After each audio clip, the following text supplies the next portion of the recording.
Good morning, hello everyone. Welcome back to my vlog at George Farm. Mga ka-BSK, ito time check 7 o'clock in the morning. Ayun, binigyan natin ng konting matutuka yung ating mga bibi. Yan. So pinatuka lang natin siyang konti. At kasi susubukan natin yung mini tractor para matanim na natin yung kamote. Yan yung mga pabo, pinatuka din natin sila konti para hindi sila maingay. Pero mamaya bibigyan ko sila ng full blast. Marami yan mamaya. So ayan. Ayan, magre-ready na tayo at umiinit na yung sikat ng araw. Yan.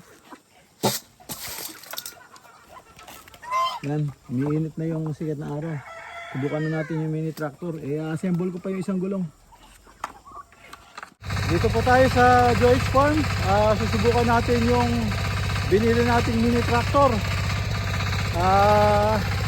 Nasubukan ko ng konti bago ko binidyo. Nahihirapan siya pagkabasa. Saka maraming damo. Yun. Kinakain ng talim yung damo. So kailangan ma-tractor ng mainam. Ito tractor pero makapal pa rin yung damo, yung mga hindi naputol na nahuhukay ng kuwan ng talim. So nahihirapan. So baka pa-tractor natin. Ayan, ipakita ko po sa inyo mga ka-BSK ang sample. Sinampulan natin. Okay sana siya kung walang damo. Ayan, tingnan natin. Yan, subukan natin mga ka-BSK. Pinover ko sa puno ng nyug yung camera kasi mag-overheat.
BSK.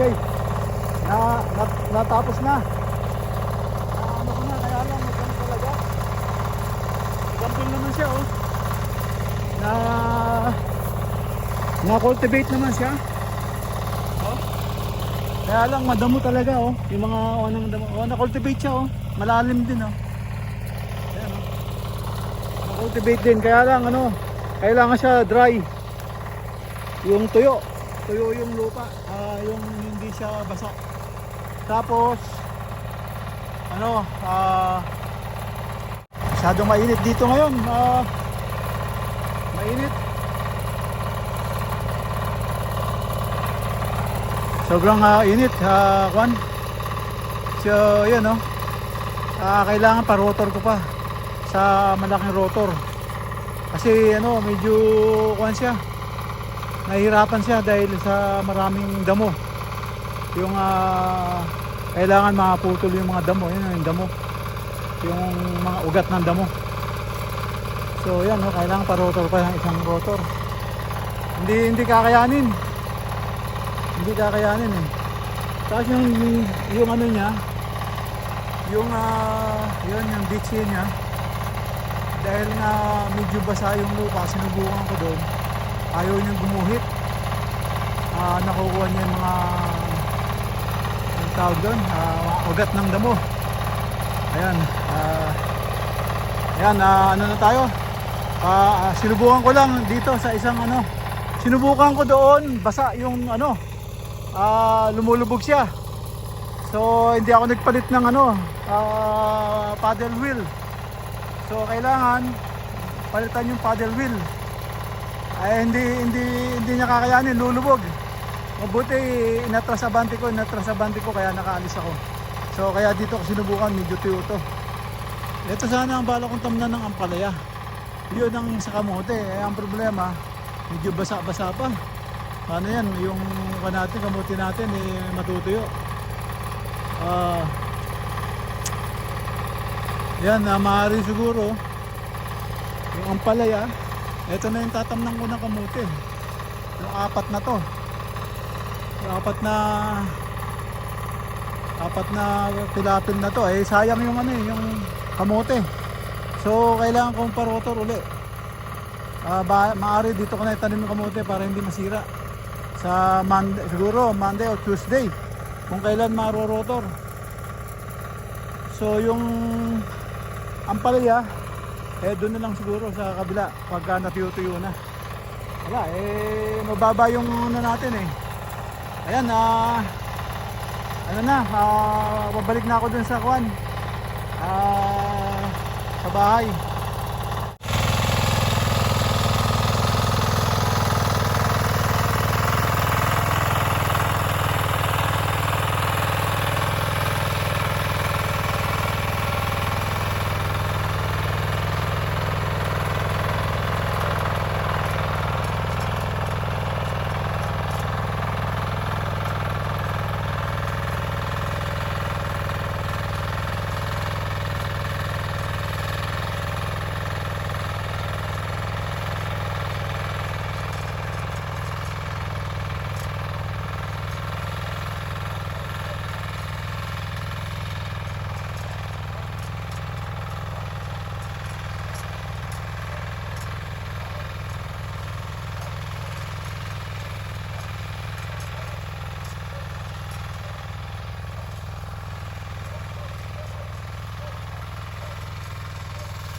Yan mga ka-BSK.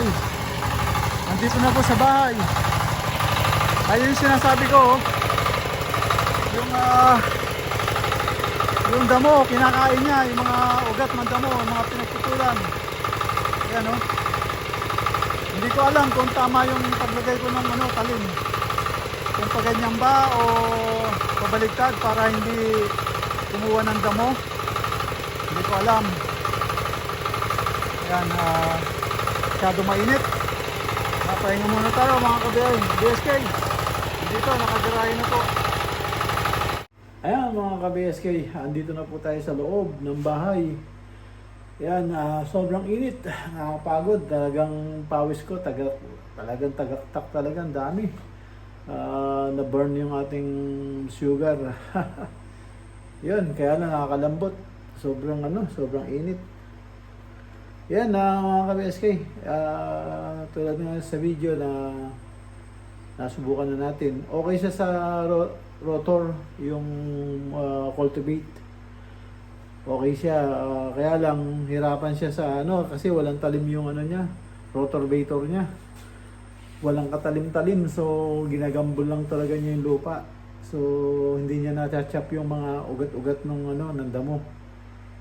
So mahirapan siya sa makapal na damo. So kailangan matalim yung rotor-vator niya. So pwede naman nating hasain yun, mga grinder. So yun, tapos sinubukan ko rin yung ditcher niya, yung pangguhit. Hindi ako doon sa pangguhit niya. Hindi bumabaliktad yung lupa. So mali yung design. I mean, baka pangguhit lang talaga. Pero hindi kailangan mo nang bumabaliktad yung lupa para pag magtatanim ka, yun ang importante, hindi yung guguhitan mo lang yung lupa. So yun, gagawin ko ng paraan, modify natin para kumuha siya ng lupa at ibaliktad niya. So yan, subukan natin. Meron akong naisip na paraan, bibili ako ng welye para at least matibay. So yun, saka natin weldingin. Yan mga ka-BSK, sige. Tapusin ko na po itong simpleng video ko at kita-kita tayo sa sunod na upload. Yan, ingat po kayo dyan and God bless. Bye-bye.